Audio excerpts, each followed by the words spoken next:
Yeah, you guys, it's Dr. Anthony G. Beck, and tonight I'm going to be talking about the promise that I made in the last couple of weeks, showing everybody here the functional diagnostic lab that I use to assess patients' gastrointestinal health. Because, everybody's out there talking about the microbiome and gut health and probiotics and all that stuff on TikTok. I'm going to show you where the rubber really hits the road so you can have true tools like this bad boy right here. So you're going to want to stick around. And if you can't stick around, shame on you. No, it's okay. YouTube.com/balance protocol, right? So that's balance protocol, right? So that's my YouTube channel. After I do these lives, I upload them directly to there so you guys can watch it in its entirety, because I know it's Monday night and you guys got all kinds of things to do. But those of you who are gracious enough to share some time with me, I greatly appreciate it. So, and if you like this, my channel, my profile, my whatever you call it, my TikTok account, hit that heart a bunch of times, share it out, let everybody know that I'm on. We're going to be talking about some stuff. I'm going to be dropping some serious knowledge bombs on you guys tonight when it comes to gastrointestinal health and the functional gastrointestinal health test that I do on all my patients. And I've done tens of thousands of these. So a lot of skin in the game when it comes to, hey, Kitty Mason, what's up? My stepson, boy, I'm just warming up tonight. My stepson keeps having stomach pains, 28 otherwise healthy. Well, Kitty, stick around tonight because I'm going to show you this is the test that you need to do. And I'll tell you guys where you can go do it. It's not tied to me if you want to go get it on your own. But the big thing is, of course, the bait and switch is the interpretation of it, and what do you do with the findings, right? So I got to be candid about that. You really do need to have a competent practitioner to help you sort through it and correct your strategies in your lifestyle, your environment, your mindset, and your nutrition to correct for these things. But if you can't stick around, Kitty, as I get into this tonight, that's totally okay. YouTube.com/balance protocol, and I'm going to get into it more. Severe pain and vomiting. Hey, listen, this is where you got to start. You got to do this. This is one of those kind of things, because I'm going to talk to you about first of all, you can kind of see back here in the background, we get into all of these areas, right? So I'm going to try to zoom in here. So we get into maldigestion, inflammation, dysbiosis, metabolic imbalance, and infection. So we screen for fungal infections in the GI, bacterial infections in the GI, probiotic infection in the GI, and screen for parasites. Kitty Mason, been to ER, don't find anything. Oh, I've seen that so many times. But here's the question. Kitty, I'm going to ask you, and tell us in the comments. Have you ever had one of your clinicians do a 3-day stool sample lab and send it off and PCR DNA sequence your microbiome and test for the various things that I just showed you there? Has had some ulcers? Yep. Interesting. Have some thoughts. Parasites? Yeah. Now, these are intestinal parasites. A lot of time that word parasite gets thrown around TikTok quite a bit. And listen, liver parasites, pancreatic parasites, brain parasites, they're not all the same, right? That's like saying automobile. We all know that a Chevy truck is not the same thing as a Corvette.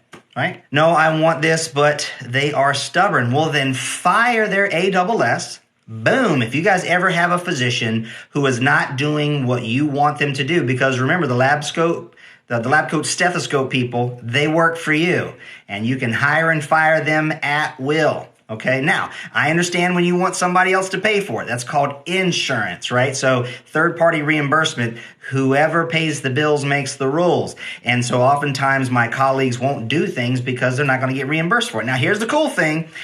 I don't use insurance. I don't work for the insurance companies. I've divested myself of any of that kind of fun stuff. It's a mafia, and I don't have nothing to do with it. I work for the patient. The patient is my boss, and so I do whatever the patient wants, and then I advise. That's how we do it. Yeah, Kitty, I know you're tired of them. Yeah, if it came to you, finally, listen. I'm here to help. That's why I'm on TikTok. This is what I want to do, because there's countless thousands and tens of thousands and hundreds of thousands of patients just like you, Kitty, who are just disenfranchised with medical care. Now, just For full disclosure, I'm an integrative and functional medicine physician of 27 years, and I help patients resolve complex chronic diseases and finally clear out all the noise and confusion that's just plaguing the info space, and of course, making up for all the terrible care in our sick care system, right? It's an acute care model, not a chronic care problem. So the thing is it really comes down to educating patients on the true root causes of disease, motivating them to take solid correction in their lives, and inspiring them to their higher levels of well-being. And that's what me and my medical team do. You can always come back, follow me, go to my bio. There's links in there. Everybody knows what to do. It's TikToks. Everybody's a veteran around here. YouTube channel, /Balance Protocol, and watch what we're going to talk about tonight. So I'm just going to kind of get warmed up here a little bit more, and let the algorithm work and bring some people in there. Stick around. I'm going to teach you guys about this particular lab test that I do on every single patient that my team works with. Here's the thing. This particular lab, okay, is very useful because it is a functional imbalance, evaluator, okay? So oftentimes when people go to the doctor, your primary or whoever, most ladies, you'll go to your gynecologist first, which is totally fine. The thing about it is you'll complain about all kinds of things, right? So in the demographics of people here on TikTok that tend to follow me, it's about 75 to 82% ladies, right? So women in the ages of 24 to 55 or 54, right? So if that's you, you're going to love this. Stick around. Christy France, sorry, what is it called? I missed that part. Okay, so this is called a GI effects, that stands for gastrointestinal effects, comprehensive profile. It's a stool sample. And quite frankly, here's the cool thing. This is a lab kit that I prescribe and send directly to your home, and you can collect it. And it's not the funnest thing in there because the little collection baskets kind of look like those food truck, red and white checker French fry baskets. It's ironic. I've cracked it up all my life.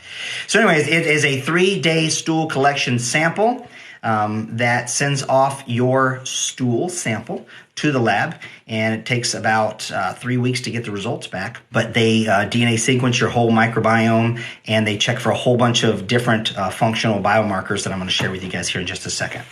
That's what it is. So it's called a GI Effects Comprehensive Profile through Genova Diagnostics.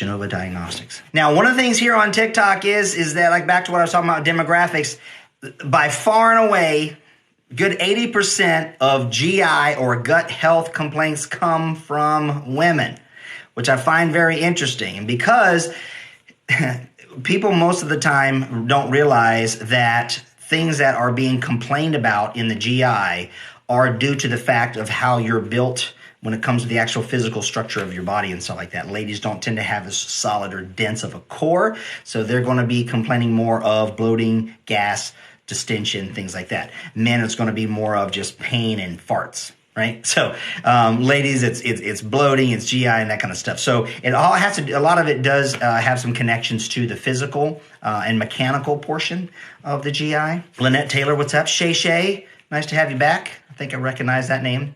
Bob Pravat. I think Bob's been in here before. Or Bo Pravat. All right, so you guys, here we go. I'm going to get into it. Quite a few of you guys are in here, so here we go. All right, so again, for those of you just joining me, I'm Dr. Anthony G. Beck. I'm an integrative and functional medicine physician of 27 years, and I'm going to be going over tonight something called the Genova Diagnostics GI Effects Comprehensive Digestive Stool Panel. And basically how this works is I send a kit to your home. You take 3 different days and you collect your stool sample, okay? Then you take that, package it up, send it off to the labs, and they process it. And essentially what we do is we look at these 5 different areas. So maldigestion, okay? So this is the need for digestive support, a need for inflammatory modulation, inflammation in the bowel specifically, the need for help with your microbiome, your dysbiosis, okay? And then we also take a look for prebiotic or the metabolic energy and stuff that actually comes. There's a lot of chemistry that goes on in the GI that the whole body needs. And then, of course, antimicrobial need if you have infections of various bacteria, fungus, and or parasites. Troy Boney just had my gallbladder removed. That's a shame. It sucks because we can save gallbladders, but that's okay.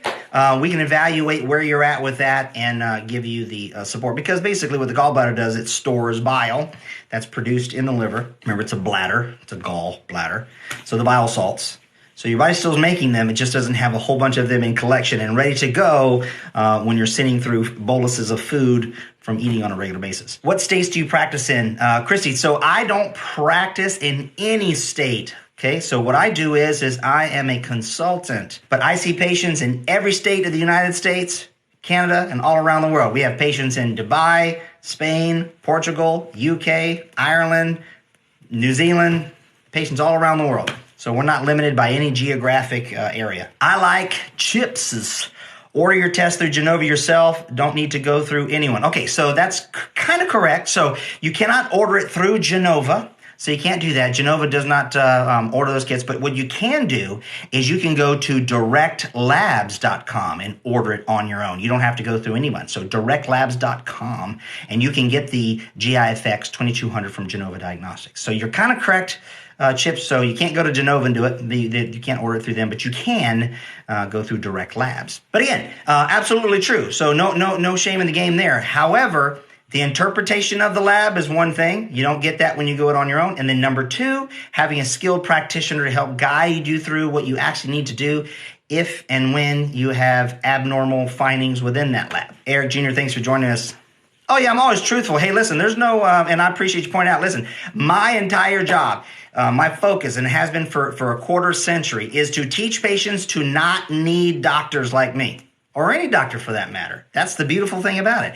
And if you're not getting the care that you want and deserve, then fire that practitioner. Give them the boot. Tell them to kick rocks because they work for you. All right? That's how that works. So I don't do any bait and switches around here. I love, full and honest stuff. I don't get into personal things or personal questions and stuff like that because we make it all about you guys. So, yep, you can get it on your own.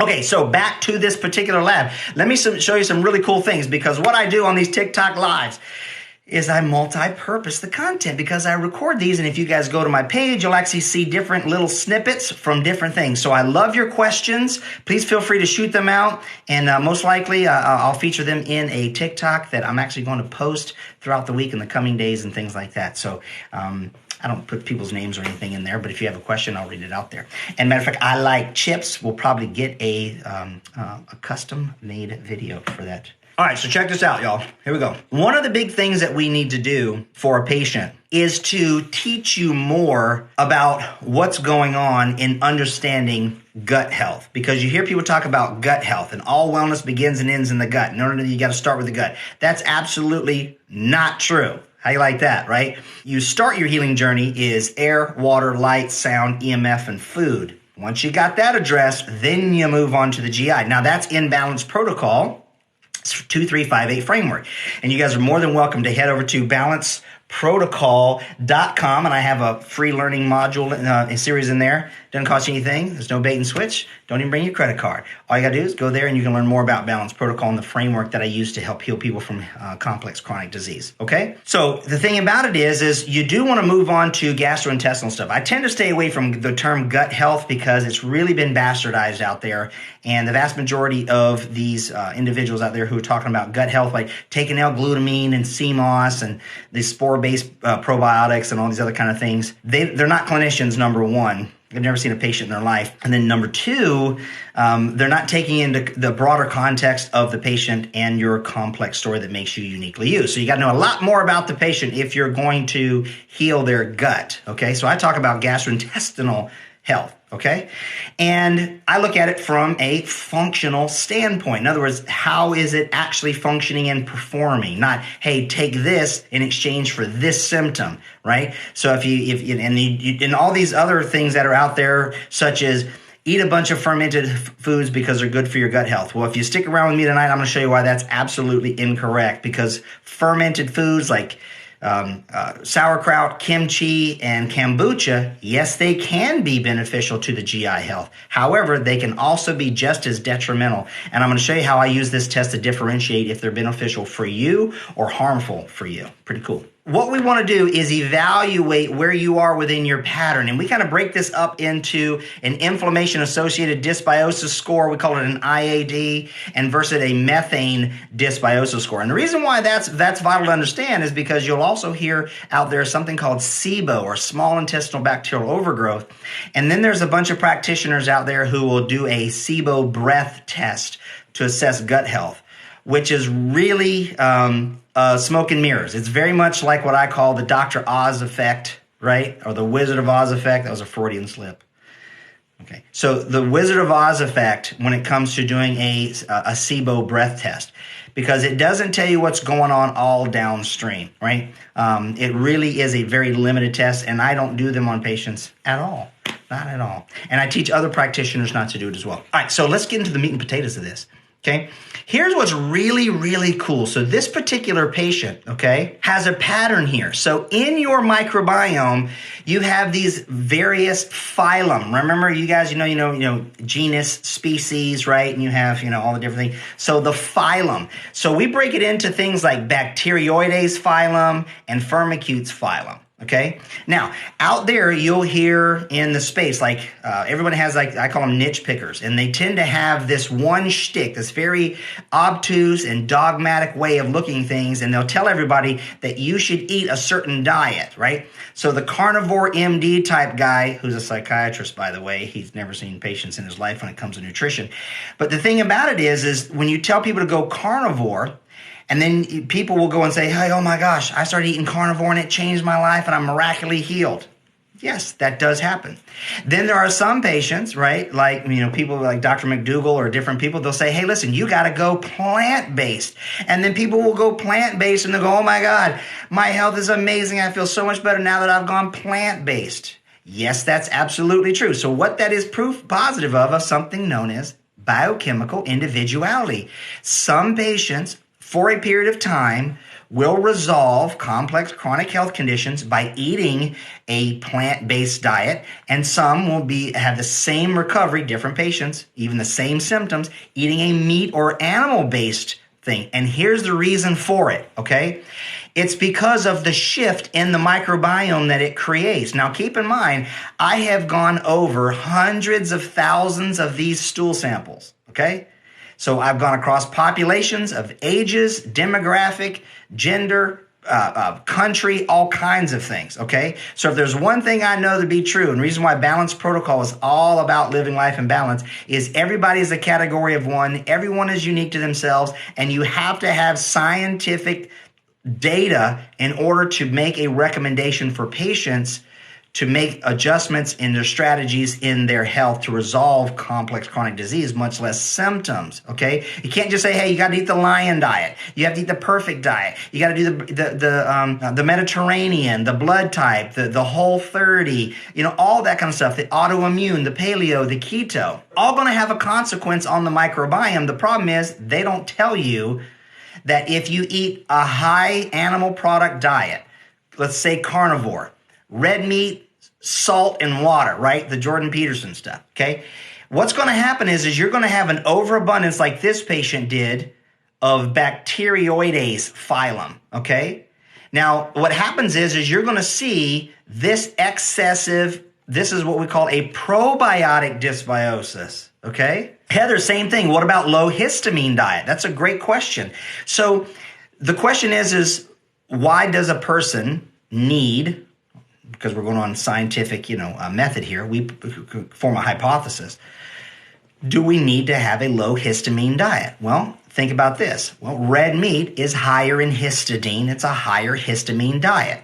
Well, if you don't have the proper microbiome to break down, assimilate, and process the foods that you eat that are high in that, then you're going to have an imbalance metabolically and in your biological terrain, right? So a low histamine diet can be beneficial for people. The problem there is if you have to find out why you need to have a low histamine diet, or is it justifiable or not? Because some people, low histamine can create the same problems as a high histamine. You have to differentiate you. And I wish it could be much more simpler than what I'm sharing. But my message is beautiful and terrible at the same time. It's complicated, it's convoluted, and requires a ton of context about the individual. So Heather, what about a low histamine diet? Yes, low histamine diets can be beneficial for people who need to be on one. But the question that is begged to be asked is, how do we differentiate if you truly need to be on a low histamine diet or not? Well, you better start with a digestive stool analysis like this if you're going to be trying to really do it with any kind of stuff. Luke, thanks for joining us. Simon, thank you. All right, so you're going to see patients, okay, or I've seen patients, you're going to see individuals with elevated bacteroides and low firmicutes, right? So the firmicutes, these are the ones that are butyrate producers, okay? So if we scroll down here real quick, let me show you. I'm going to jump around here in no particular order.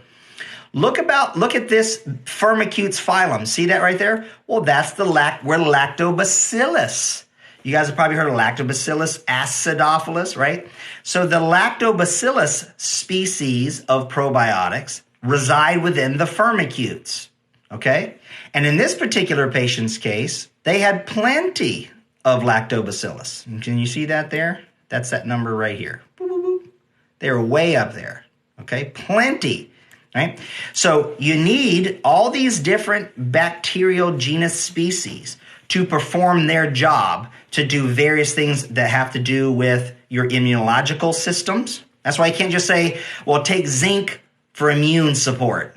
Well, that's not going to do anything for the immune system portion that the microbiome has to deal with. And in fact, you could actually kill off some of these by taking zinc for, immune support. The point here is you can see that this particular patient, okay, has excessive Bacteroides phylum, right? So excessive Odorobacter species, off the charts, okay?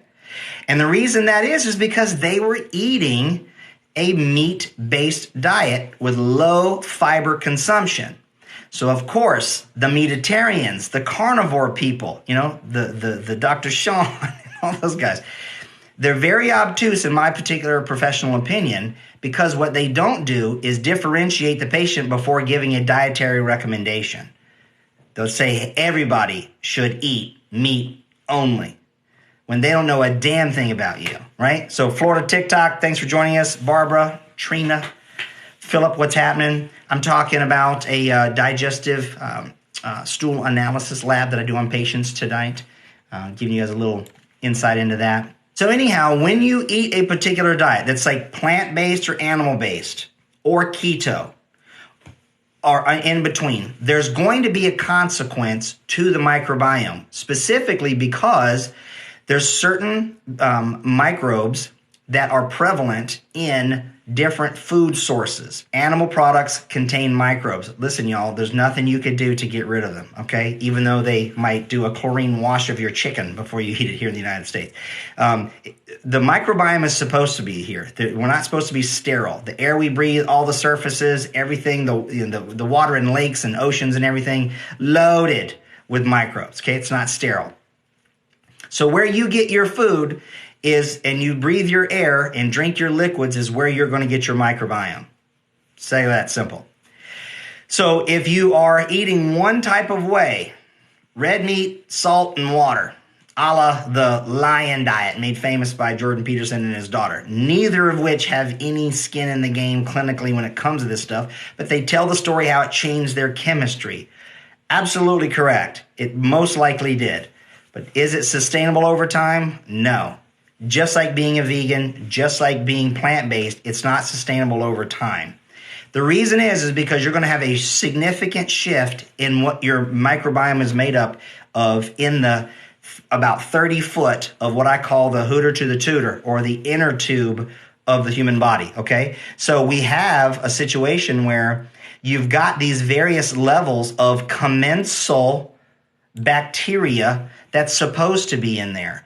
And when you eat mostly animals, you're going to have an elevated amount of the different species that are in the bacteroides. On the flip side of that, if you eat more plant-based, you're going to have more firmicute phylum, okay? This is, again, like I said, this is the ones that produce the butyrate. The butyrate is a short-chain fatty acid that feeds the enterocytes that line the intestines that do different chemistry. So the point is, your diet that you eat is going to have consequences to your microbiome. And this particular comprehensive digestive stool analysis test will assess what is the actual end consequence of your diet. And when we know that, we're going to be able to tell you what adjustments you should change to your diet, if any, so that way you can get optimal levels across the board. Okay? Helen Martinez, what's happening? Anybody got any questions what I'm sharing here? Because I'm just going to go in doctor mode, just like if you were a patient of mine. I'm going to teach you about these things. And again, this particular lab is not necessary to actually come to a doctor to get. You can go get it on your own. Directlabs.com. I have no affiliation, no affiliate link or anything like that. But I am candid to let you know that if you want interpretation of the lab and if you want to know what strategies to implement that have a broader understanding of your whole clinical case, it doesn't make sense to go do it on your own in that regard. But if you're pretty savvy and you want to go do that, that's fine, right? So that's that. That's my disclosure. Because everybody's like, well, what's this guy selling? Well, I sell consultation. That's what I do. I help patients figure out what makes them different. Dion A.R. Calzado. Okay, do you use supplements as well? I've had labs done by a functional medicine doctor. Well, of course we use supplements. Absolutely right. Truth be told, full disclosure, I own a nutraceutical company, okay? It's not available to the open market yet. It's coming soon. Hang in there. But the point is for years, ever since 2005. So yes, we do use dietary supplements, but supplements that are based upon laboratory values. And listen, I've been a functional medicine physician now for 27 years. I train other doctors for a living. That's what I principally do, is I train people in functional medicine and integrative medicine. So yes, we use supplements, but not to treat symptoms and not to just say, okay, you got gut problems, you need to eat fermented foods and take some L-glutamine and some probiotics. That's not true at all. Or people say, hey, listen, here's the thing. Like Tinkerbell, great question. Tinkerbell asked, is berberine okay? Well, let's take a look if berberine is okay. So let me show you something here real quick, okay? So here's a particular patient who, I'm going to zoom in here real quick. And I'm right here in Central Florida, just down from Walt Disney World, so I love me some Tinkerbell. So you see this? This patient right here has an excessive amount of Klebsiella oxytosa and Citrobacter furundi. Those are two potentially pathogenic bacteria. And one of the cool things about berberine is it has an antibacterial effect potential. See, so this patient, we took their stool, I didn't, but the lab did, took their stool and cultured it, and they found out that it had a severe excess, okay, of those two potentially pathogenic bacteria. See this right here? Okay? So whenever we have and we identify in the patient various microbiome infections, whether it be pathogenic bacteria or commensal overgrowth, we want to test and see what things are going to treat it. Okay, so I'm going to scroll down here and I'm going to show you. For the Citrobacter that we found, we tested their their species after it was DNA sequenced through PCR. We tested it against ampicillin, amoxicillin, and Cathlex, right? And it was resistant to these three. So it was resistant. So you can't just take any and old antibiotic for it. But what it was sensitive to, okay, you'll see here, was ciprofloxacin, and tetracycline, and sulfa. So we'll see over here, you can see there's an S. So that particular microbe in that particular patient, we now know what antibiotic specifically will terminate the life of said bacteria. You see how that works? That's what you need to know, right? Now, here's what's cool here. Look down here. This is for you, Tinkerbell, so stick around. We tested this Citrobacter against berberine, okay? See it in the photo here? Against berberine, oregano, because that's all over on TikTok, right? Oh, it's an antibiotic. All you got to do is take oregano. That can be true. In this particular case, not so much. And uva ursi. So in this particular patient, I'm going to zoom out, okay? Their particular bacterial infection was relatively sensitive to berberine. You see that there? It didn't have high inhibition, okay? It didn't have high inhibition, but it did have an inhibitory effect. It outperformed oregano, right? So yes, you can use botanical antimicrobial molecules, but it doesn't always do the trick. Because what you don't want to do is take something under the presupposition that it's going to kill the bacteria that is inside your inner tube. And if it doesn't, you just knock it down, it's going to raise this ugly head again, and then you're just going to be on this up and down, up and down, and up and down. So I will tell you, and don't hate me for it, okay? But I like getting clinical results. And I will tell you, more times than not, when we have high microbial growth, we are going to use pharmaceuticals. That's right, antibiotics, prescribed antimicrobials. The botanicals take too long, and they just don't have the power anymore. So I don't use them very often, okay? So that's my full disclosure on that Tinkerbell, if that makes sense. All right, let me get back to some of these questions more here. I love the questions. Keep them coming, y'all. Yeah, and have not gotten any better. Some people will take oregano oil because they saw it on TikTok and it didn't kill their infection because that microbe was not sensitive to it. That's what's going to happen. I see it all the time clinically. You were told so many times that things were wrong with me and have spent a lot of money and nothing has helped. I understand, God bless you for that. Begs the question, well, what makes me, your balanced protocol, any different? Well, here's the difference. We treat the whole person and we are data driven. We don't treat symptoms and we don't go after things like leaky gut, adrenal fatigue, hormone imbalance, blah, blah, blah, blah, blah. That's all the name it, blame it, claim it, tame it game. You have to have a full and complete clinical workup that addresses the full systems biology, not just one area of expertise. Anytime you ever hear anybody on TikTok or anybody else who refers to themselves as an expert, I'm a gut expert, I'm a hormone expert, that absolutely means that they are not an expert in whatever they just said that they were in. Not at all, because experts don't say that. Okay, attorneys don't say, hey, I'm a law expert. So be careful of the experts on TikTok. Tinkerbell says, I was told I was pre-diabetic. You might be, but Tinkerbell, here's the thing. Based upon what? So was it just a slightly elevated hemoglobin A1C? Or was it a fasting insulin? Or was it a fasting glucose? I mean, by what markers specifically did they tell you were pre-diabetic? And the cool thing is, if you're pre-diabetic, you can absolutely resolve that and walk away from that diagnosis for the rest of your life. Letitia, I have a severely handicapped son who takes lots of seizure meds, has lots of belly issues. Help. Well, those are the kind of cases that myself and my team love to help people do, right? Because there's always a root cause to things, and it's never one thing. I would say never. It's rarely, that's three rarely, ever a single thing, okay? The human body is divinely created, infinitely complex, requires a ton of context, and you can't just treat one particular organ and expect to resolve things. Like some people, like for instance, if their niche is gut health, they're going to say, hey, well, the gut health, when it comes to seizures in the brain, because there's a gut-brain connection, and so all we got to do is heal your gut, and then that'll fix your seizures. And then you'll have the people that says, oh, well, it's parasites, because parasites are the problem for everything. And then you've got the alkaline people, and you've got to alkalize, and you got all these different things. And the problem with all that, and I don't mean to be too sarcastic, but the point is it's way more complex and convoluted than that. You have to get into the patient's unique story, find out what's going on with them specifically, and you got to take solid corrective action across all kinds of systems. And if you want to understand more about my shtick and what separates me and Balanced Protocol from everybody else, Letitia, before you even do any of this stuff, because I don't want to sound sales pitchy, you can go to balanceprotocol.com and you can take my free educational informatic there. It's 3 modules. It'll take you about 3-4 hours, and it breaks down my entire principle, tenets, and philosophy of Balanced Protocol. And if it resonates with you, feel free to reach out, do a discovery call with a member of the team, and we'll see if we're a good match.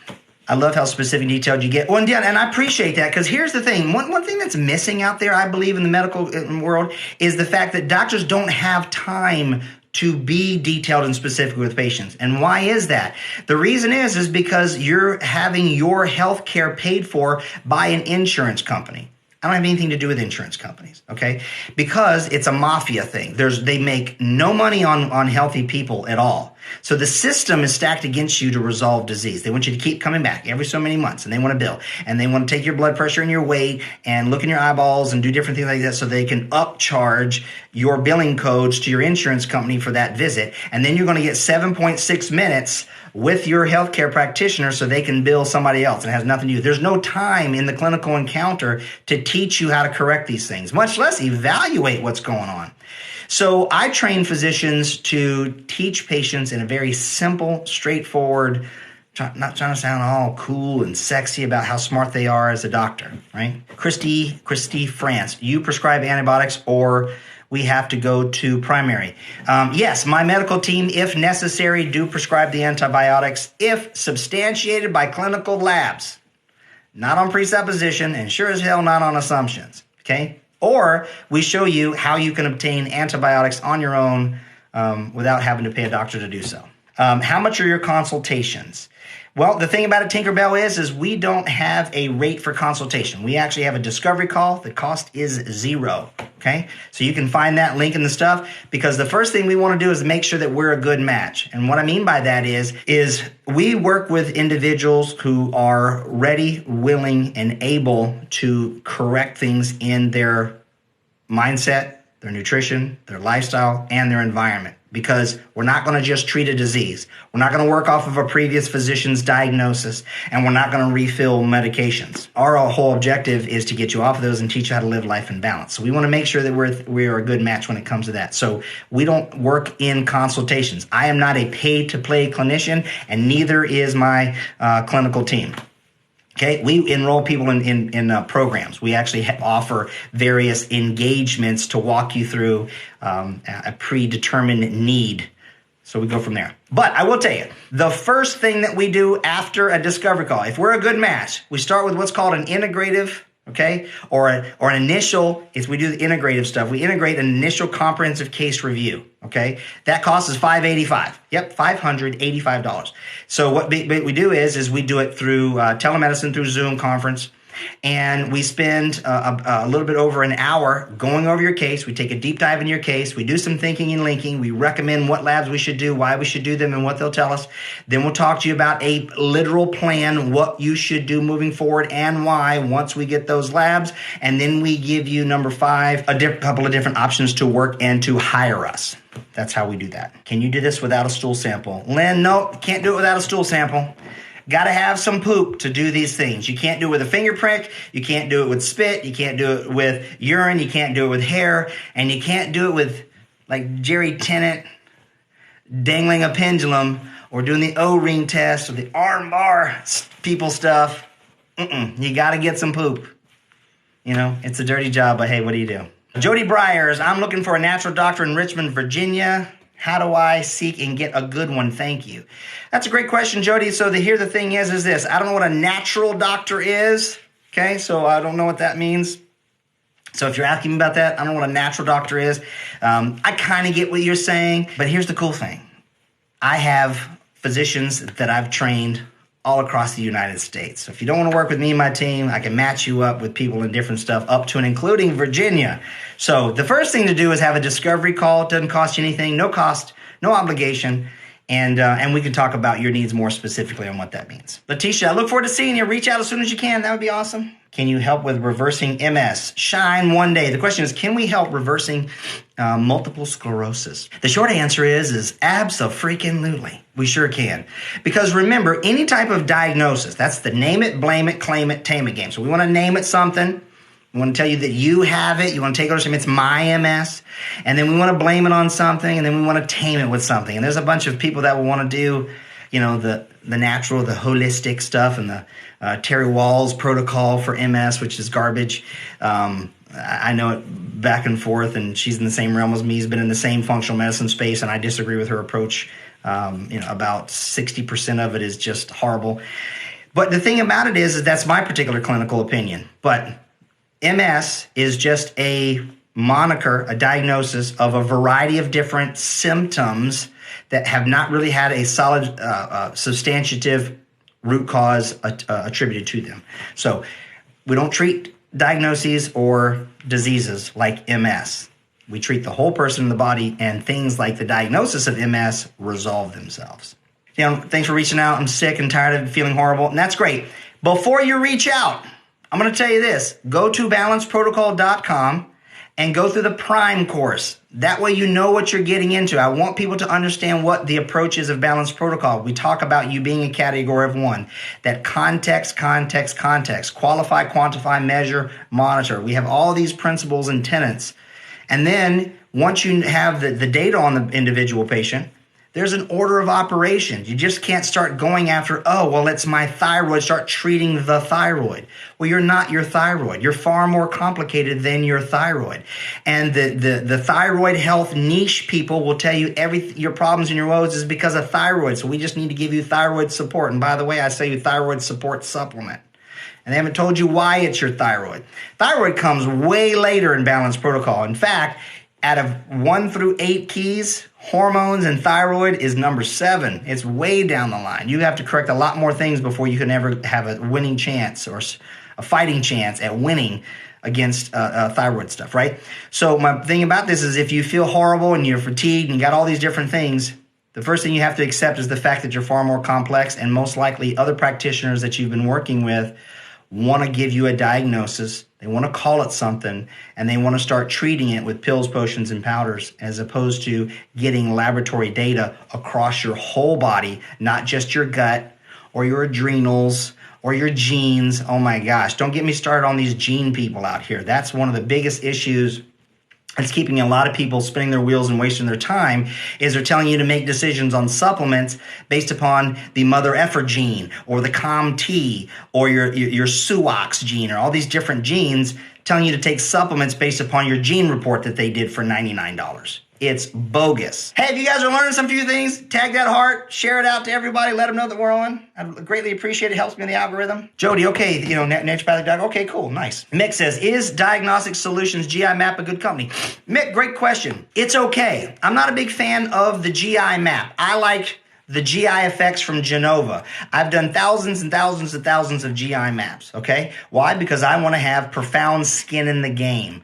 I want to have absolutely as much experience in something to evaluate it as I possibly can. And I don't like the GI map. I don't like the technology that they use.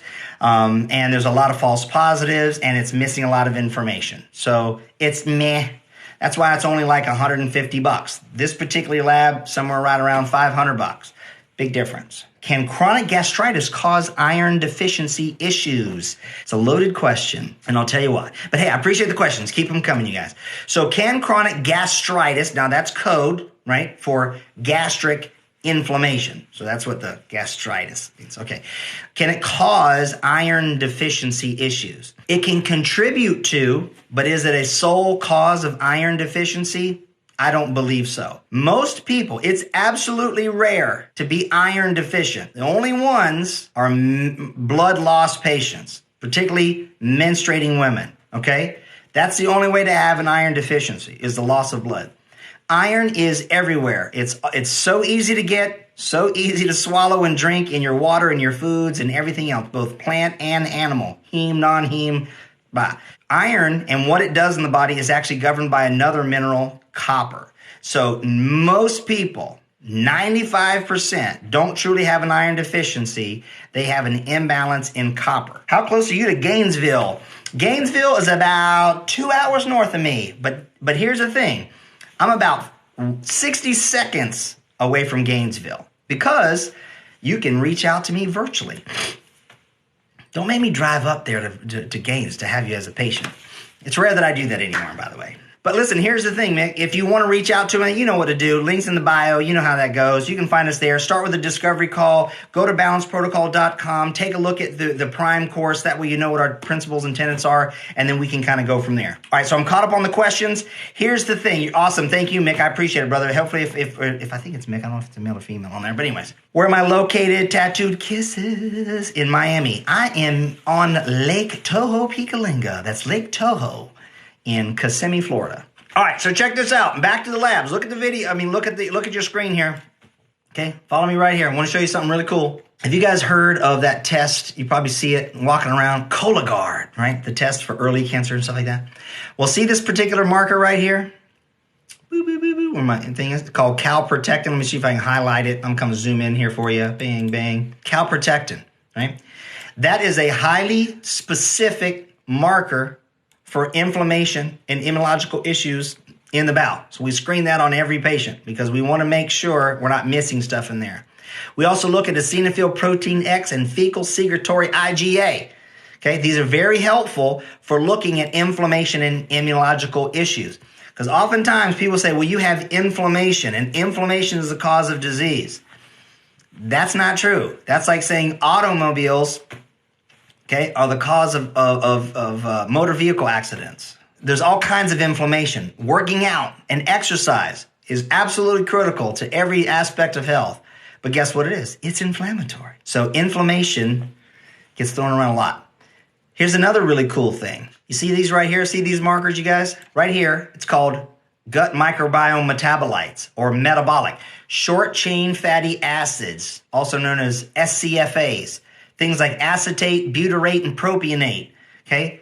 These are fuel. These are food for your microbiome.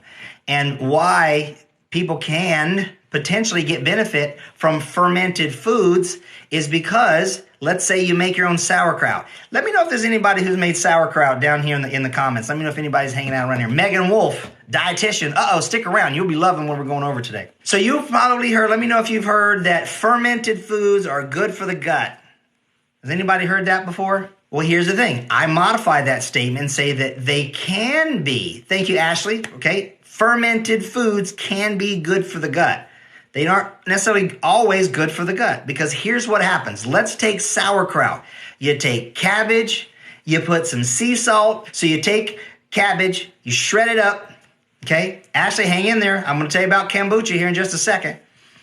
And you put the salt on it and you stick it in there and you let it ferment. The question is, how is it that the cabbage and the salt, plus or minus water, in a vessel fermented? That's because on all those leaves, all folded in there in that lovely brassica species, okay, known as cabbage, is loaded with beneficial microbiome. Okay? But here's the problem. When you put that into a vessel to ferment, ready for it? The beneficial microbes die. These fermented foods are not a source of probiotics. That's the missing component that people need to understand. In order to ferment, they must sacrifice their lives for us. Isn't that cool?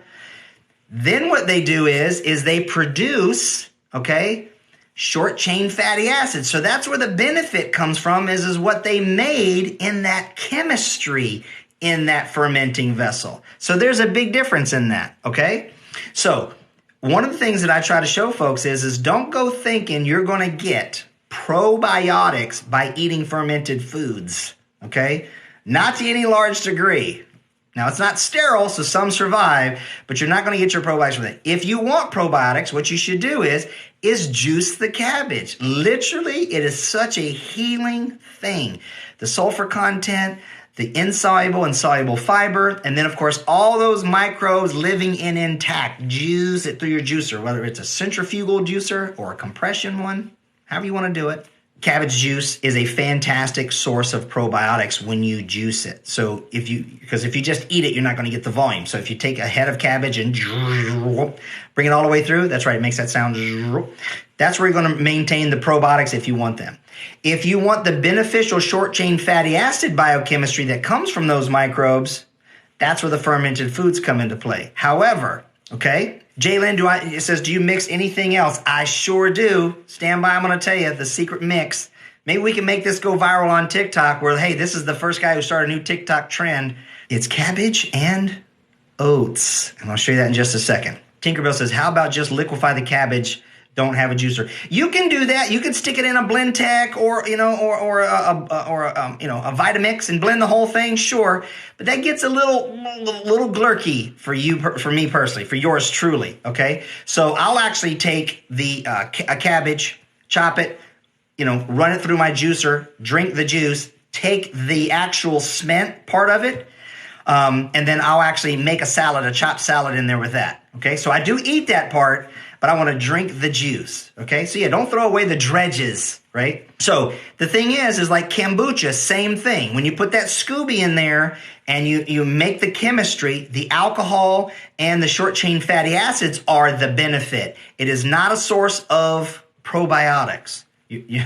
So that's just the semantics that's really important for people to understand, because they're thinking that if they eat fermented foods, they're actually getting more probiotics than a probiotic. That's false. And unfortunately, that's not what it's all about. Okay. Jason asks, are you educational bragger? Are you an MD? No, I'm not an MD. I'm an ND and DOM. I'm a naturopathic doctor by training and a doctor of Oriental medicine. So 2 medical degrees. So anyways, fermented foods can be beneficial. Okay, and they're tasty. Listen, I love them. Oh my gosh, I make all my own. That's just what I do.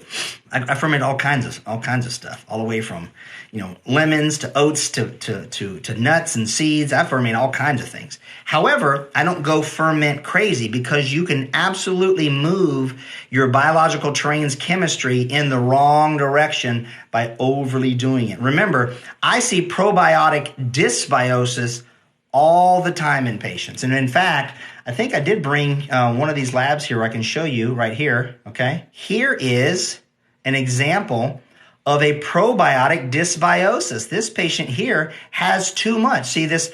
They're way over here. So this is too much commensal probiotics, because it creates an over-chemistry. So here is a patient who was trying to do the best that they could to diversify the microbiome and increase them, but what they ended up doing is they overshot it, and they started having gas, bloating, fullness, distension, borborygmus, tooty toots and farty farts, okay? So the problem is they overshot it. So don't go thinking more is better, or that I should just go and eat a bunch of fermented foods, take a bunch of probiotics, and all of that jazz. You can also create a lot of problems when it comes to that. So one of the things about this particular lab is it really helps us differentiate what species are in there. So like, for instance, this is a really good lab example. So you see right here in the Firmicutes phylum, you can probably see, I don't know if you guys can see that or not, but right here, this is the Lactobacillus species, okay? So this is typically what you'll see in probiotics and yogurts and so forth, a Lactobacillus acidophilus species.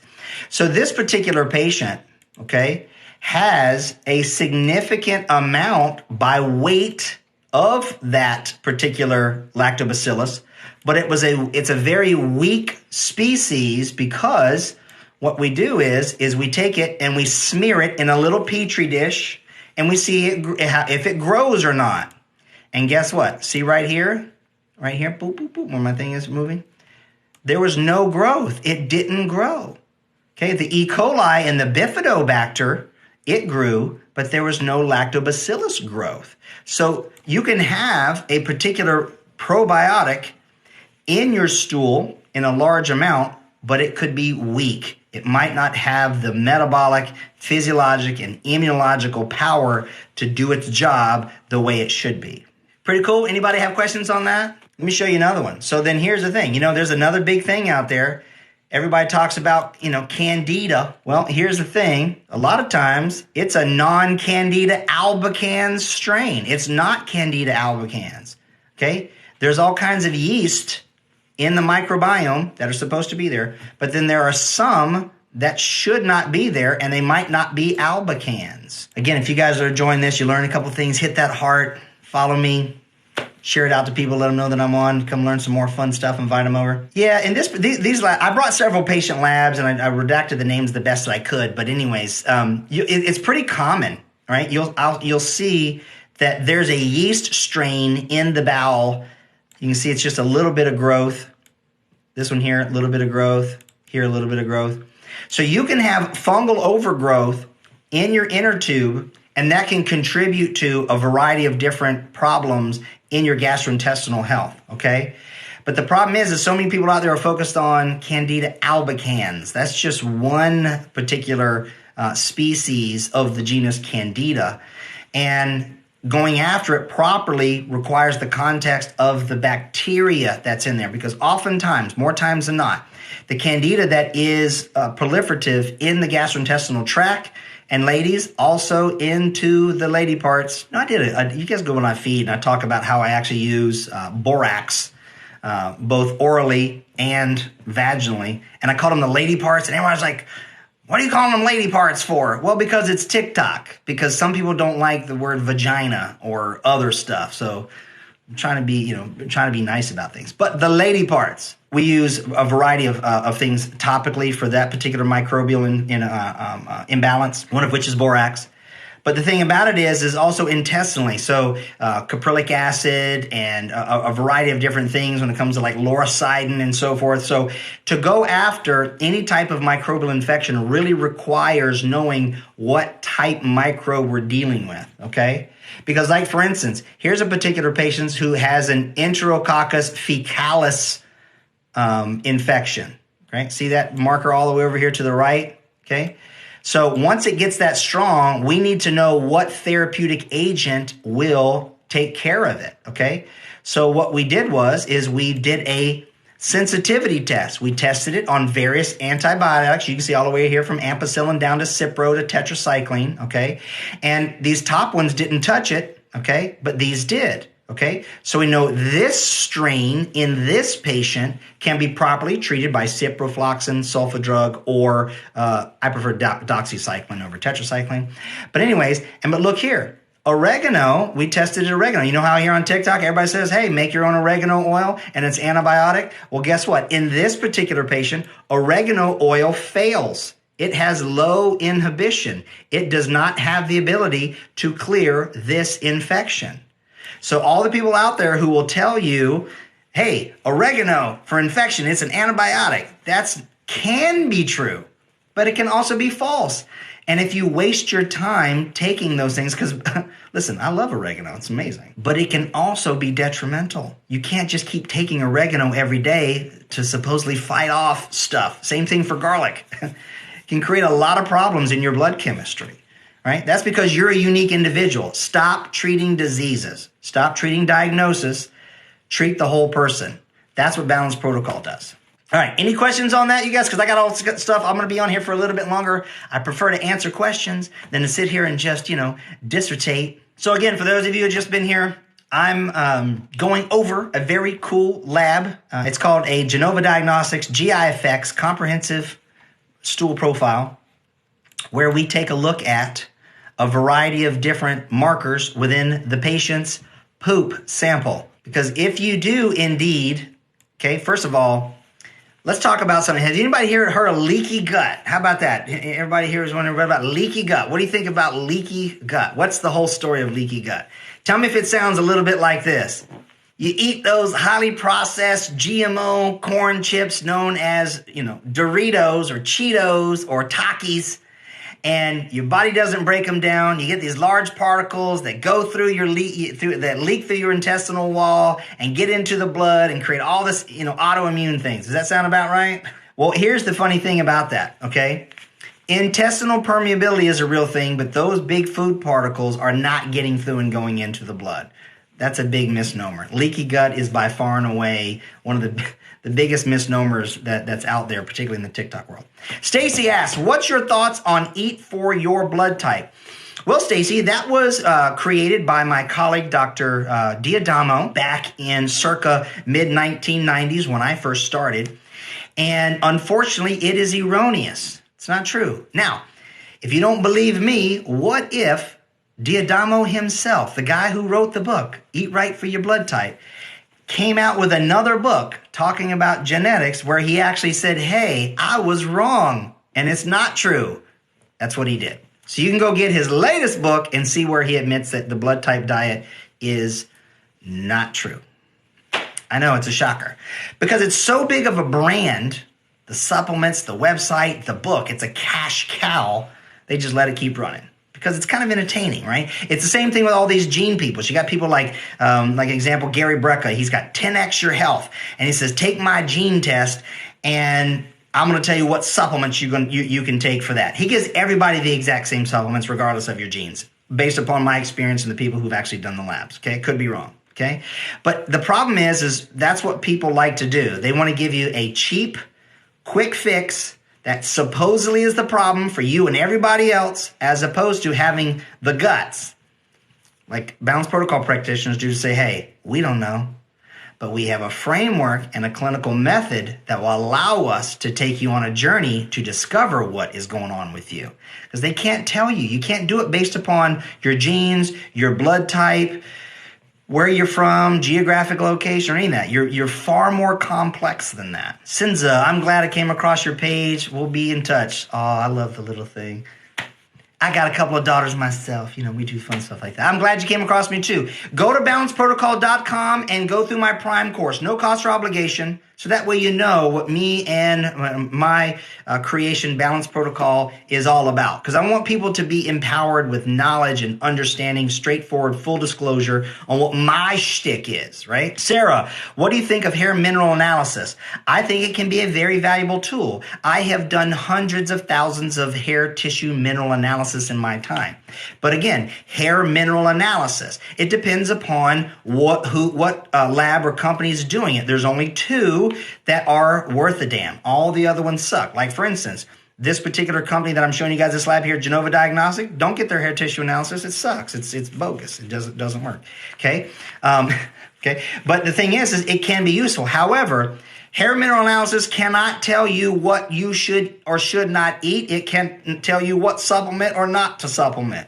I teach hair mineral analysis. I've done hundreds of thousands of them between the ones that I've done on my patients and the ones that I review with clinicians that I train. It has its place in the clinical encounter, okay? So HTMA, or hair tissue mineral analysis, has its place in the clinical model balance protocol, but later, only when it comes to getting more into oxidative stress and energy production pathways and decisions we make there.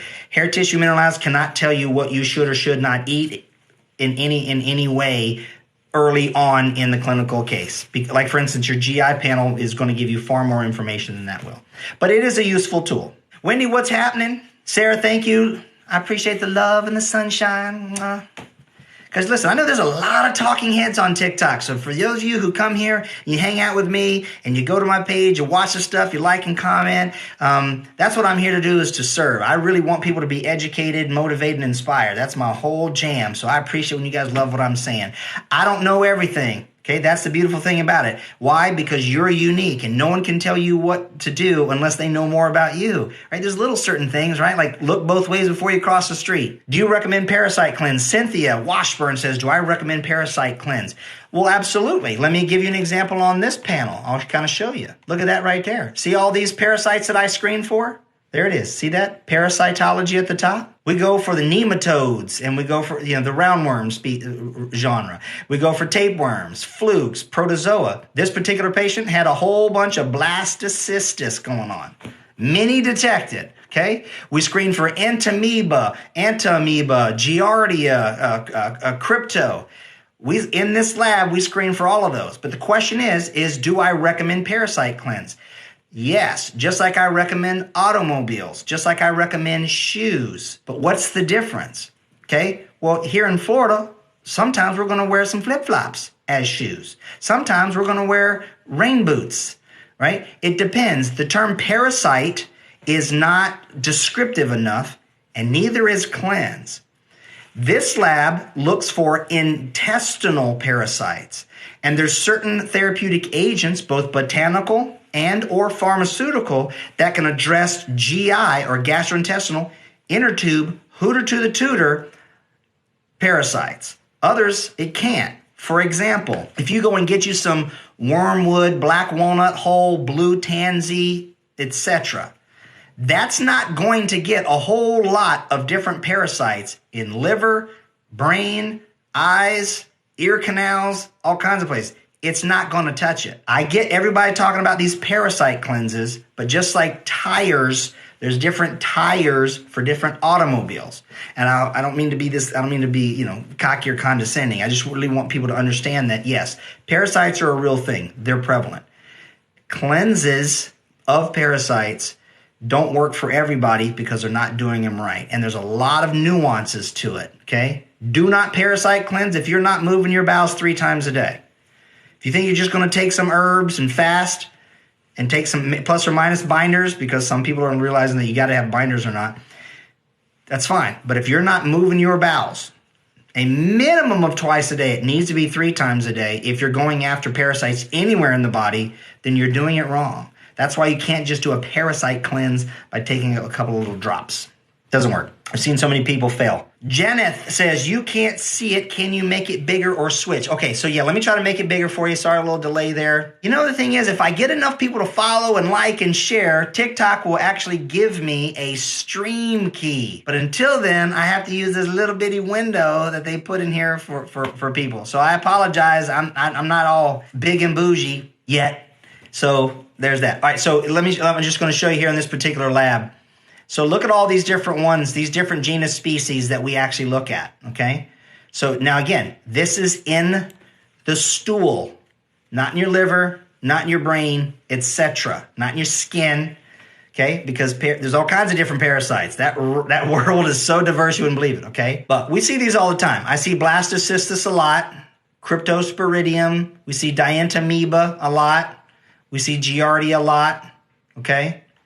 And so in this particular patient, you can see here, many detected. They visually saw them in the stool, which is why we do a 3-day collection, because you're not always going to catch them on every stool sample.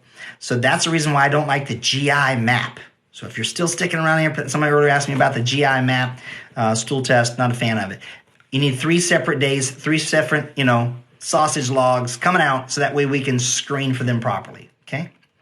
Did that make it bigger for you, Janeth? Hopefully that makes sense. Thank you for the explanation, Cynthia. Hey, you're welcome, Cynthia. I'm here to do it. Feel free to, if you go to my feed, if you got any questions, listen, it's one thing about my TikTok I'll tell all of you guys about, is that I handle it myself personally. I don't delegate that to my staff, okay? Because I've got a TikTok habit and I love it. I'm late to the game, but I'm having a hell of a time on here servicing people all around the world. So if you have any questions, comments or anything like that, go to my feed, put it in a video on one of my videos, and I'll do my best to answer it. If I can either answer it right there, that'll be the first thing I'll do. If not, I'll make you a video.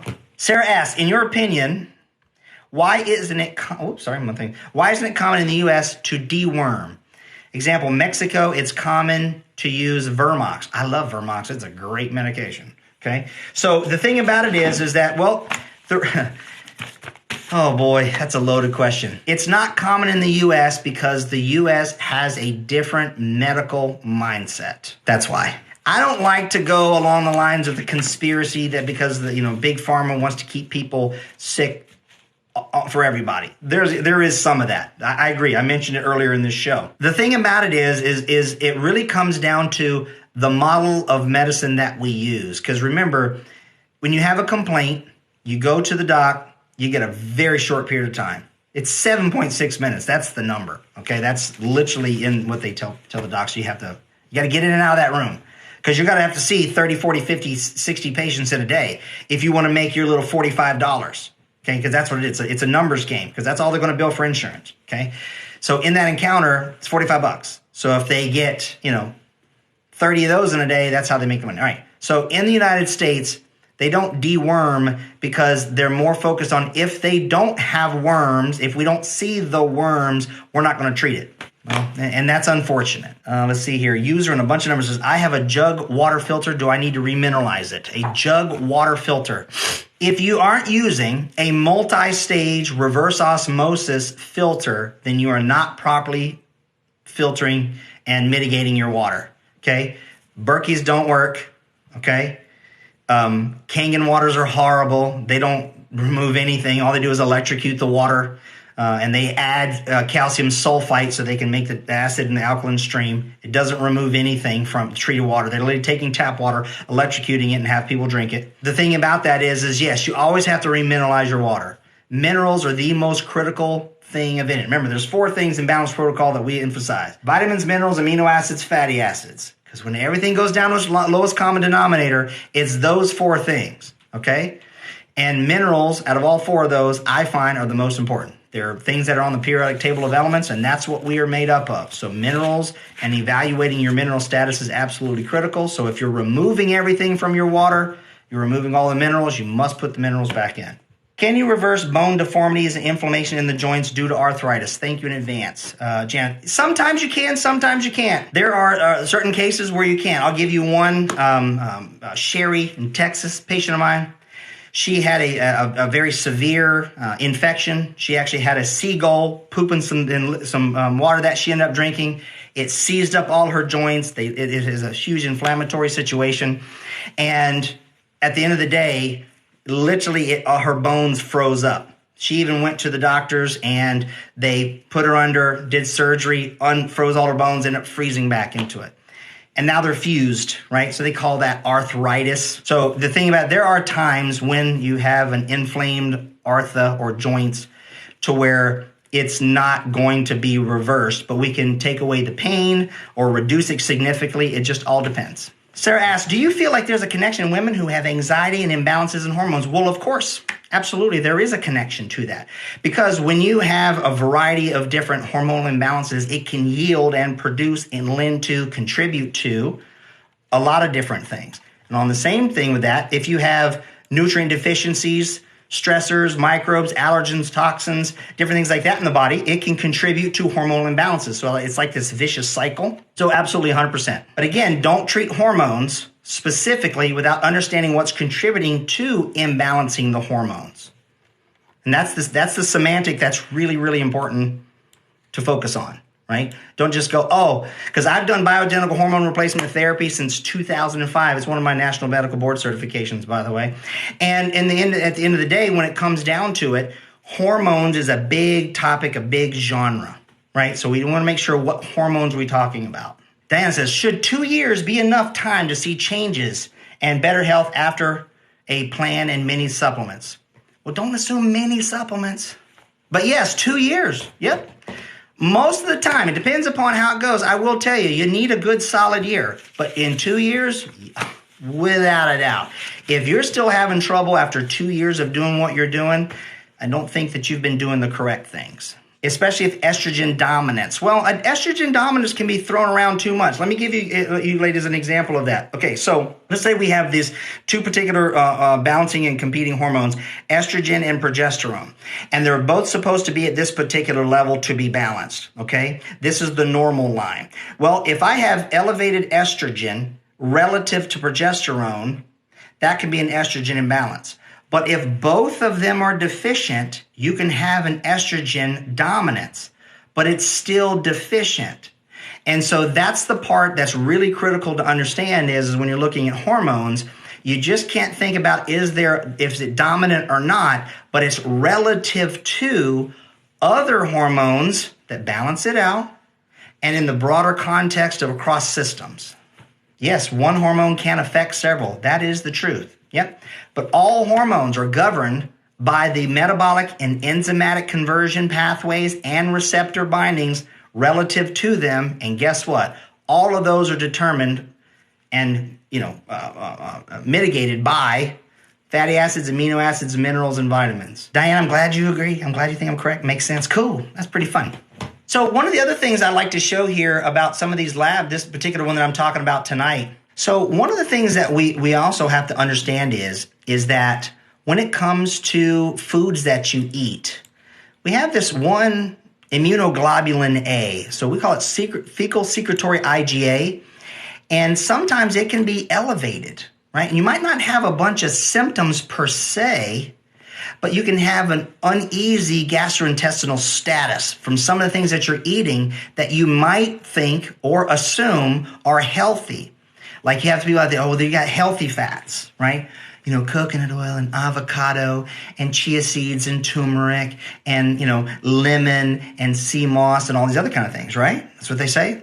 Well, here's the thing. Any substance has the potential to cause immunological upheaval, okay? So we can't just say gluten is bad for everybody. And then plants are bad because they have lectins and oxalates and phytate. Right? And then you have people say, well, don't eat meats because they have parasites and microbes and things like that. Everybody can demonize everything. The difference is in balanced protocol is we have a balanced understanding. What we do is we make sure that we understand that every patient is unique and every food has a potential to be helpful and has a potential to be harmful. We have to figure out for the specific patient what is going to be correct for them at this time. Sarah says, I got vitamin D levels from Everlywell. Probably not the best. Yeah, Everlywell's horrible. It's 27 nanograms per mil. What's the optimal level? Okay, that 27 nanogram ml is what's called the 25 hydroxy vitamin D3 level. Okay, cholecalciferol. So that's your storage form of vitamin D. Storage. Okay, so if a store has plenty of storage in the back, got pallets, if you go to Costco or Sam's, we got plenty of toilet paper. Great. Well, you can't sell it unless it's out on the shelf where people can get to it. That's called the active form, known as 1,25 OH. Okay? So that marker is important to know because you can have 27 grams, or 27 nanograms per mil of 25 OH vitamin D, and therefore they'll say, oh, that's not enough. You need to be at 50 to 100. That's not true. It doesn't tell you what the active form is. You could be toxic in vitamin D, active form, and still only have a 27 value there. So what is the optimal level? Well, and I just posted a video. If you go to my feed, I actually talked about it. Vitamin D guidelines. You guys can go watch my little video on that, okay? If you look at the literature where they've evaluated everything, all the way from, Pollock and stuff like that. In other words, if you look at the summary of all of them, it's somewhere in the range of 32 to 35 nanograms per mil. And I think in my video I said deciliter, but I meant milliliter. You get to, it was one of these TikToks. So 27, it could be an absolutely okay number. It depends upon what your active form is. And remember, there's all kinds of nutrients. Magnesium is one of them, but you got multiple minerals that convert storage vitamin D3 to active form of vitamin D3. So Everlywell is one of those examples of one of those bogus places that does tests, don't guess, and it gives an erroneous thing because you just can't take a look at vitamin D storage form 25 OH and make an assumption if you have enough or not. And it says, interesting, what about high protein and abnormal lambda and kappa? Can that be an upheaval? It depends. I need more information on that one, Dana. So, at the end of the day, what's really cool about this is I like to share with patients one of the tools that I actually use to get to the crux that makes you unique. One of the systems within your total systems biology that's critical to look at is a comprehensive digestive stool analysis, such as this one I shared with you guys tonight. Its lab is called Genova Diagnostics. It's called a GIFX 2200 3-day stool collection. And we look at a lot of things, okay? So let me just run through here for you and kind of tell you all the stuff that's in here. We get a good idea of what your total commensal abundance is. We take a look at your different dysbiosis patterns if you have that in there and put you within these different zones or categories so we can make some very specific, powerful strategies to correct and balance and optimize your GI, okay? You can't do it just by taking supposedly good GI foods. You can't just go, hey, I'm going to take some L-glutamine, some zinc carnosine, and some peptides, and some bone broth, and I'm just going to heal my gut. It does not work like that. I've been doing this for 27 years. I've done hundreds of thousands of these labs, and I wish it was that easy. It's just not, okay? We take a look at the different species of phylum that are in there. This particular patient here has none of this phylum. There's no return on the value, so they don't have the diversification that they really should have, okay? And this tends to be low because this is a low carbohydrate diet patient. They eat a whole bunch of meat. They were doing a carnivore diet, so they had excessive bacteroides, a deficiency in firmicutes, and then a deficiency in these other various ones all the way from actino and so forth. So when you eat just one, if you eat more plant or more animal, you're going to have a deficiency and imbalance in the microbiome. You can't just do one or the other. We are omnivores, and if you really want to diversify the microbiome, it's better to have a varied and diverse diet. Okay, we take a look at digestion and absorption markers, right? We take a look at pancreatic elastase to see if your pancreas is putting out enough enzymes. We take a look and see if there's enough byproducts of protein breakdown, total fecal fat, because sometimes if you're not absorbing the fat that you're consuming, it's coming out. You got floaty stools, right? There's reasons for that. We suspect what's going on with your liver and your gallbladder, of course. We take a look at inflammation and immunological markers. We take a look at microbiome metabolites when it comes to metabolic things, when you're short-chain fatty acids, beta-glucuronidase. That's another marker. I could do an entire show on that. Then we actually do a PCR, polymer chain reaction, microbiome DNA sequence of what's in your inner tube, okay? So we've got all the different ones that are in there, so we know what beneficial microbes are there or not. This one's really important right down here, this Akkermansia mucinophilia down here at the bottom. That really helps the lining of your GI. We correct that from apples. We take a look at how we culture the microbiome. We take a look and see where it cultures. Then we screen for pathogenic bacteria like this particular person had here. We look for fungal infections. And then if we do see a potential pathogen, okay, we go ahead and we test it against different therapeutic agents, both prescriptive pharmaceuticals and natural agents. So that way we have a very specific to you intervention to rid yourself of said pathogenic infection. It's pretty cool. All right, y'all, I'm going to wrap up. It's coming up to 9 o'clock, so any rapid fire, if you guys got any questions or anything like that, feel free to shoot it out. Tattooed kisses, lots of information. Yeah, it is. I told you, it's a whole bunch of stuff. And again, what we do is we really do tailor stuff. My big call to action for everybody, if you learn something here, if this speaks to you, if it's something you want to explore, yes, I provide it as a service and a consultation out there. That's why I'm on TikTok. It's what we do. We all advertise. That's how it works. You guys can contact me through the links in my profile here on TikTok. The starting point is to go to balanceprotocol.com. Go through that training there. It's free, no cost or obligation. And then grab a discovery call with me or my team, and we could talk briefly about your case. Takes about 15 minutes, see if we're a good match. And then typically we would invite you to go ahead and get into a comprehensive case review, and we can get into your case. That costs right around $585. So that's what the price is. Sarah, in your opinion, is fasting blood sugar important? No, it's not. It's a marker. It gives insight, but you have to do it. You got to know. So I like initially with some patients a continuous glucose monitor so we can see as a training tool what the effects are on food. However, spikes in blood sugar are not in and of themselves harmful. You see these guys in here, okay, well, I'm going to eat this Chick-fil-A sandwich. I'm going to look on my glucose monitor. I'm going to eat this carrot and look on my monitor, right? And I'm going to eat this oatmeal and I'm going to look on my monitor. Sure, it's supposed to be. When blood sugar spikes, it's totally fine. It's the recovery that matters, right? Now, if I'm evaluating overall health when it comes to that, you've got to get into fasting insulin, and hardly anybody does that. You need to know what your insulin levels are, and you got to do them multiple times through the day, and that can be a very expensive test. The vast majority of physicians won't order it. I do it where it's clinically necessary, and I also use a lab called GlycoMark. You guys can look that up. GlycoMark, and that's how I evaluate it. It says, I am high in so much bacteria like Bacillus, Pseudomonas and Morgellons. Yeah, oh my goodness. You could be, you might not be, because that's a big difference here. Like for instance, there's this probiotic here on TikTok called Onya, O-N-Y-A or something like that. It's a spore-based bacteria like Prescriptive Assist or Megaspore, and those are horrible. Don't take those. Matter of fact, I test for that particular infection all the time on all my patients, and I see a ton of it. See this right here? See this Bacillus species right here? That microbe right there, this is that spore-based stuff.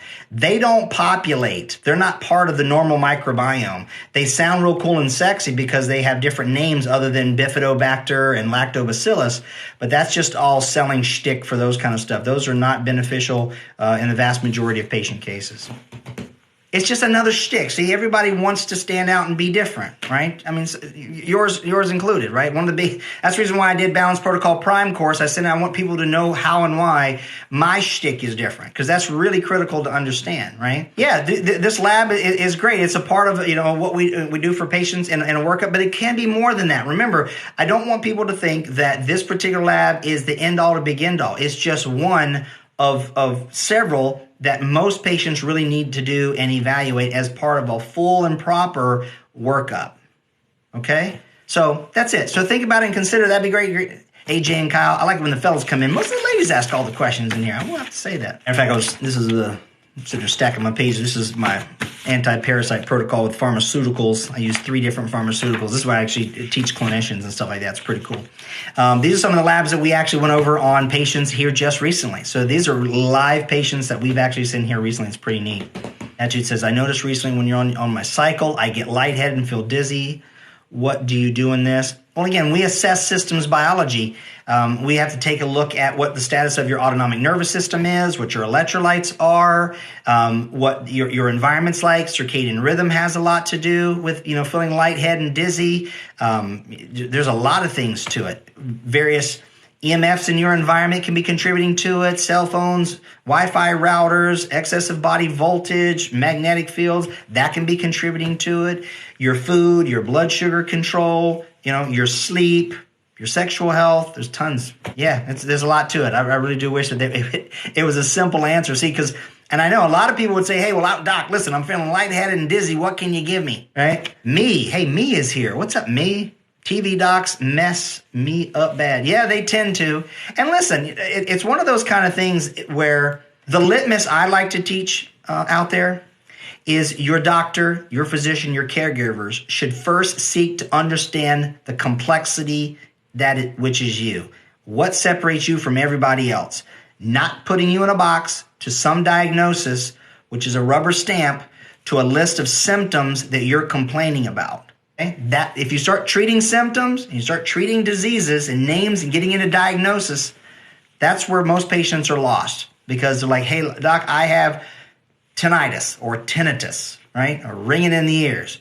What can you give me? That's the problem. You got to get to the roots of it, and there's rarely ever, if ever, a single root. There's multiple contributing factors that make you. So can you find what's in stool, or is that blood work? Oh, that's a great question, Tattooed. So most of the time, to really get down to a patient's root causes, we got to do some blood too. Can't just do a stool. No, stool is not going to do it. That's one part of it, because remember, your microbiome and your GI chemistry can contribute to those symptoms that you're having, but it could not be in there. You could have a perfect GI, and you could have some different metabolics that are off. Methylation can be off. Your neurotransmitters, your dopamine, your norepinephrine, that could be off. Your mineral imbalance or deficiencies. You could be copper toxic. You could have a deficiency in B vitamins. Your mitochondria might not be well. There's all kinds of things. This is why we don't deal in stuff like leaky gut and adrenal fatigue and all that kind of crap. Your RA doctor prescribed Plaquenil. What are your thoughts on his RX? Well, I don't know your story, Cynthia, on that. Plaquenil can be a useful drug. However, if I recall, I believe it's a folate blocker. Because we can't say the name on here because we might get flagged. Hydroxychloroquine. Okay. It's a useful drug, but Plaquenil, it's one of its mechanism of actions is it is a folate blocker. And if you start blocking folate, you're not going to methylate well. And if you don't methylate well, then you're not going to work, for instance, your female hormonal cascades. It requires methylation. So you're given a drug to treat a symptom of a disease, RA, at the cost of taking a drug that causes a known nutrient deficiency, which can and may affect other systems. You told first IBS and no medication help, decided to go a different route. Yeah. Irritable bowel syndrome. Be careful whenever somebody tells you you have a syndrome. That means they don't know what it is.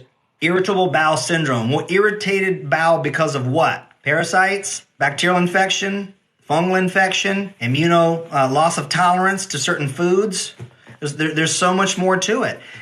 There's environmental things. I've known people who have IBS because they were sleeping in a bed. We actually did the crime scene investigation on their environment, and they had a bunch of power cords running underneath their bed.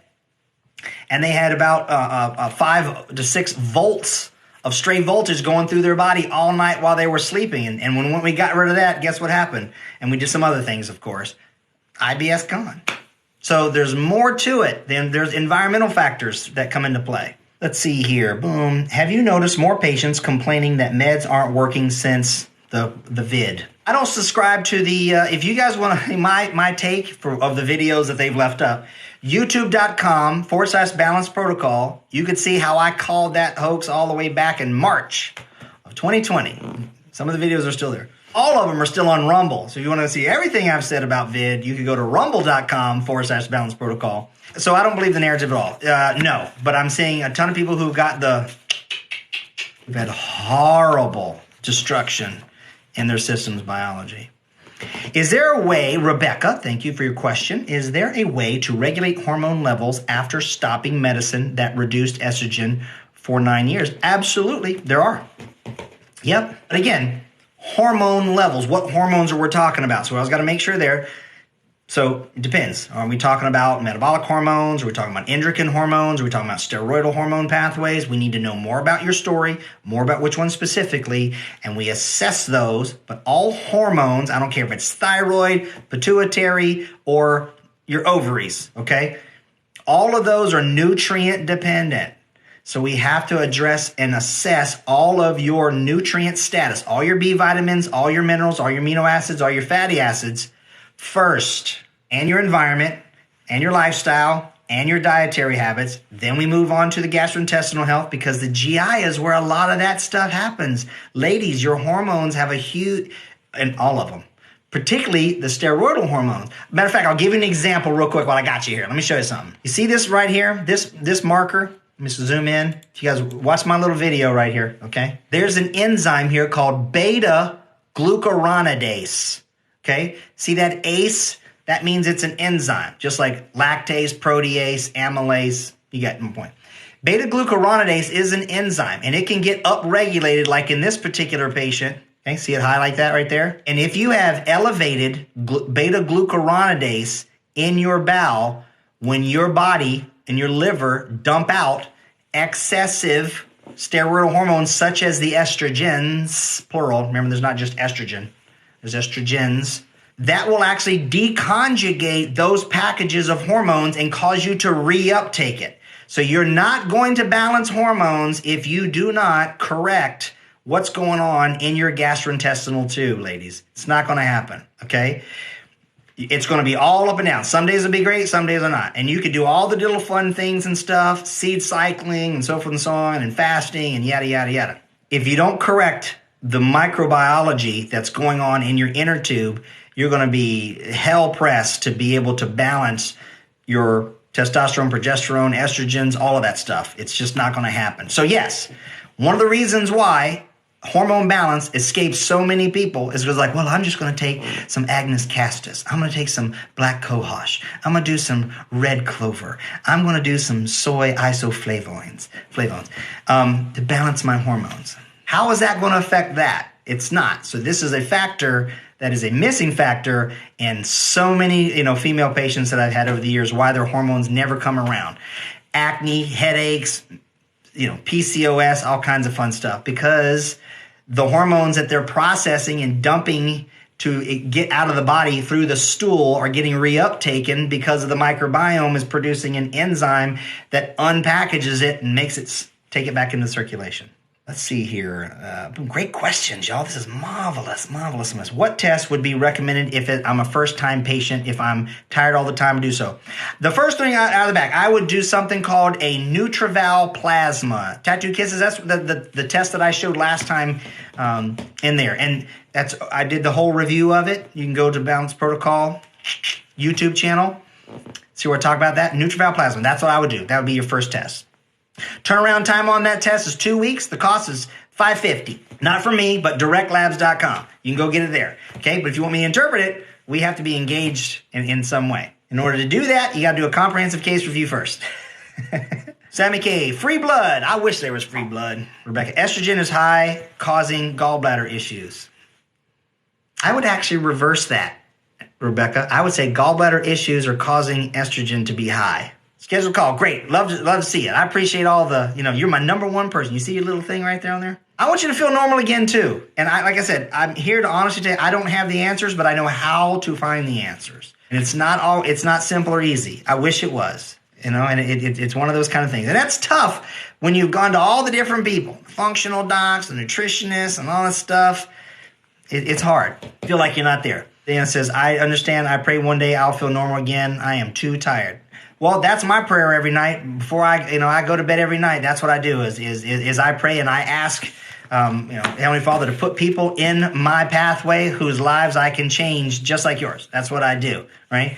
And when I train other doctors, I tell them, hey, listen, there are patients out there who are miserable. They're in pain. They can't get well. They tried all kinds of stuff, and they're literally praying to find somebody like us to help them. So make sure you put your information out there and see if we can come together. So I totally understand where you're coming from on that. Sarah says, I take niacin with flush. Notice my mood improves, especially when anxious thoughts. Listen, B3, niacin, a fabulous molecule. The body can make it. And the cool thing is we need it in a lot of different things, particularly, for the formation of NAD, which is inside of the citric acid cycle in the mitochondria to do all kinds of fun stuff. Some people have a problem with niacin at flushing levels. So, I don't recommend everybody do it all the time incessantly, but there are times when flushing with niacin is important. I recommend that we only take it to a level that induces a flush when we do need to flush. But the non-flush versions like niacinamide can be beneficial. So yeah, if you're taking, like a gram to 2-3 grams a day every day, and you start doing that for, several months, I think you'll start to run into some problems. You'll derange the other B vitamins, and then you can start going in the wrong direction. So flushing with niacin is, remember, that's something that doesn't exist in plants and in nature in our normal consumption. There is no mechanism in life and in nature to get enough niacin to where we flush from food. Not to say we don't do that, just like we use coffee enemas sometimes, right? And there's no mammal out there who does coffee enemas. So I'm not saying don't do coffee enemas. There's a place for it. So niacin can be very beneficial, but just like with anything else, if you do too much for too long, you can induce other imbalances. Rebecca says, how can I get assessed? Where are you located? Okay, so that's a great question. If you guys are interested in working with me and my team, here's the process. It's real doggone simple. You can find me through my TikTok account, right? There's a link in there. Follow the arrows, okay? The first thing I will recommend that you do is go to balanceprotocol.com and take the Prime training. It's free training. It's about 3 modules, take you a few hours. That way you understand what is Balanced Protocol and what's our approach, right? It's a systems biology using integrative and functional medicine tenets, okay? I want you to know what those are. Then what you do is you schedule a no cost or obligation discovery call. That's a 15-minute call that we either do on the phone or on Zoom, and we meet and we greet and we find out basically what you're doing. You have to fill out a brief little questionnaire so we have an overall understanding of what you're doing, what you're wanting to achieve, and we have a dialogue and make sure that we're an initial good match. If that's the case, then you'll be invited to what's called an initial comprehensive case review. That's where you have to register as a patient, fill out an exhaustive amount of paperwork. It's all online, by the way. We see individuals all over the globe, okay? So we are located in Florida, but we see patients virtually all over. I have been doing telemedicine now since 2009. Okay, so I teach other doctors how to do it, and I have for a long time. So there's that. Okay, hopefully, Rebecca, that answers your question. Yeah, it's tough, Tattoo. And you got a 3-year-old too. Yeah, it's a tough deal. But listen, you got to start with you first, as they all say. Put the mask on yourself first before you help the kids. And to say pure blood, Sammy K. Yes, I am a pure blood. I have had no vaccinations my entire life, not a single one, not a flu shot, nothing like that. That's because we were poor. I grew up in a single wide trailer in the woods of North Carolina, and we just didn't do that. My mom, she actually had type 1 diabetes induced after a coma, which she was put into a coma by a high-dose steroid shot for an infection in her nose that they didn't know was fungal. And so anyways, we never took the jabby jabs. Brenda, which doctor should you see for hormone balance? A Balanced Protocol trained doctor. That's what you should. That's who you should see. We don't ever think that you can go to balancing hormones or go to a hormone balancing doctor. Okay, that's like going to a rheumatologist for RA because you're going to get drugs for RA. That makes sense. To a carpenter, everything is a wood saw and a nail and a hammer. Okay. So to answer the question is which doctor you should see is a doctor that will assess your full systems biology, recognize you as a category of 1, and not just treat hormones. You feel like you came across my page for a reason. I think you did too. Divine intervention. So many you guys have been here. So much fun tonight. Only had, 1,400 likes, but that's okay. That's a little shy. My big total is 10,000, but I'm getting there. I'm too busy serving and getting better, not getting famous. I'm not an influencer. Cynthia says, I've tried taking meds too, and that hasn't helped over 10 years. Listen, I like drugs. I like medications. That should be a good TikTok. I like drugs. I like medications. They have their place. So do herbs. So do vitamins, minerals, amino acids, and fatty acids. They all have their place. So does exercise. So does prayer. So does meditation. So does fasting, right? So does tree hugging. So does, being in the water and laughing and playing and all the kinds of stuff, right? All those have their things in it. Drugs have their place. They have a tremendous power to heal and save lives. So we can't just poo-poo drugs. Big pharma's a big problem, yes. But there's a lot of drugs that are phenomenal, just like there's a lot of herbs and nutrients that are phenomenal. But most of the time people are frustrated with the drugs because they were given a drug for a symptom. You went to a doc, you complained of some symptoms, you got a little white slip of paper, you went to the pharmacy and traded it for the orange pill with the white cap, and bam. How did that assess what got you there? Just doesn't make any sense. It's like giving somebody who has a gambling problem more money so they can just keep gambling. I'm motivated and excited. Fabulous. Well, mission accomplished for yours truly. So then now I can have thank you for that dopamine hit tonight. I'll sleep well. As long as I can touch one person's heart, that's all that matters. All right, y'all, I'm going to sign off for tonight. Ladies and gentlemen, I appreciate it. I know you guys have a whole bunch of, I sound like I'm on a Southwest Airlines flight.